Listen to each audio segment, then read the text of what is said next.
दोस्तों, आप तो जानते ही होंगे कि कलयुग के बाद कौन सा युग आएगा। उस युग का नाम है सतयुग। दोस्तों, वीडियो की शुरुआत करें उससे पहले आप लोगों से एक विनम्र निवेदन है।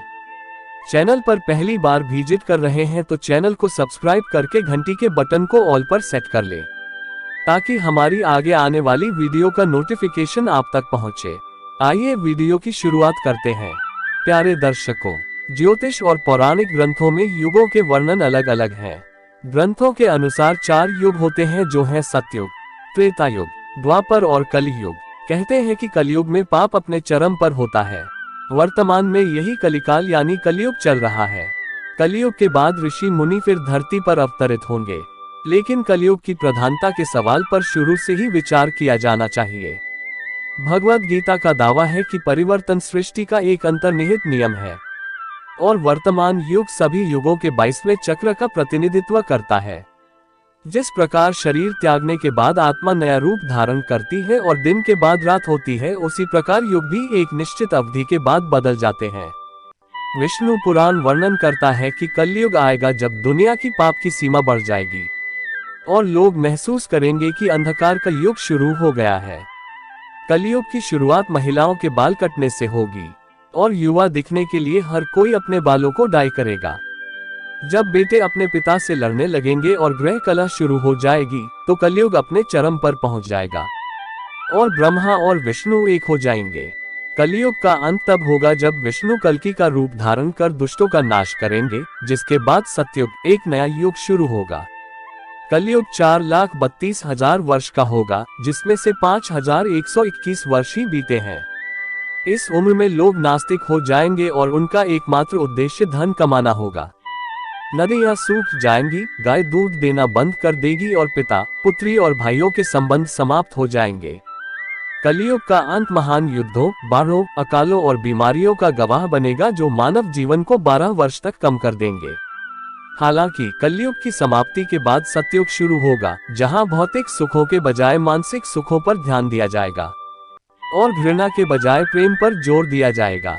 सतयुग 17,28,000 वर्ष का होगा और मनुष्य की आयु 4,000 से 10,000 वर्ष तक होगी। भगवद गीता हमें सिखाती है कि परिवर्तन अपरिहार्य है और यह सभी युगों के परिवर्तन का 20वां चक्र है। इसका अर्थ है कि यह युग पहले भी 22 बार आ चुका है। जैसे हमारी आत्मा मृत्यु के बाद शरीर को छोड़कर दूसरा रूप धारण कर लेती है, वैसे ही एक निश्चित अवधि के बाद युग बदल जाता है। विष्णु पुराण में कलयुग से जुड़ी एक कथा है, जिसमें कहा गया है कि जब संसार में पाप की सीमा बढ़ जाएगी तो कलयुग आएगा।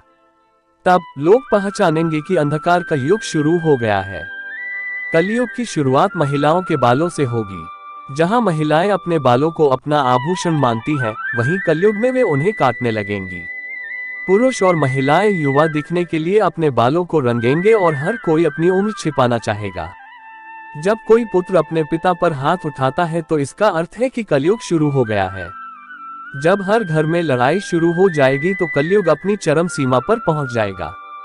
जब अंधकार का युग हम पर हावी होने लगेगा, तब भगवान विष्णु कल्कि का अवतार लेंगे और अंधकार के युग का अंत करेंगे। कलयुग की शुरुआत 3012 ईसा पूर्व में हुई थी, जब मेष राशि में मंगल, शुक्र, बुध, बृहस्पति, शनि शून्य अंश को पार कर चुके थे। इस युग के अंत में भगवान विष्णु कल्कि रूप धारण करेंगे और दुष्टों का विनाश करेंगे और एक बार फिर उनके लिए धर्म की स्थापना करेंगे। शिव पुराण में कलयुग का उल्लेख इस प्रकार है: जब कलयुग बढ़ेगा तब लोग गलत काम करने लगेंगे, दूसरों की निंदा करने लगेंगे और अपने धर्म को हड़पने की कोशिश करने लगेंगे। युग के अंत में मनुष्य नास्तिक बन जाएगा। लोगों को धोखा देना मनुष्य का पहला काम होगा। कलयुग की समाप्ति के बाद जो नया युग आएगा वह सतयुग के नाम से जाना जाएगा। सतयुग 17,28,000 वर्ष का होगा और इस युग में मनुष्य की आयु 4,000 वर्ष से 10,000 वर्ष तक होगी। मनुष्य भौतिक सुखों के बजाय मानसिक सुखों पर जोर देगा और प्रेम ही एकमात्र ऐसी चीज होगी जिसमें घृणा के लिए कोई स्थान नहीं होगा। मनुष्य का सर्वोच्च ज्ञान फिर से स्थापित हो जाएगा। सतयुग में लोग आध्यात्मिक और नैतिक मूल्यों पर केंद्रित एक सरल और संतुष्ट जीवन व्यतीत करेंगे। लालच और भौतिकवाद के लिए कोई जगह नहीं होगी और लोग प्रकृति के साथ सद्भाव से रहेंगे। रोग और कष्ट न्यूनतम होंगे और जीवन प्रत्याशा कलयुग की तुलना में बहुत अधिक होगी। हिंदू पौराणिक कथाओं के अनुसार सतयुग के बाद त्रेता युग, द्वापर युग और फिर कलयुग होगा।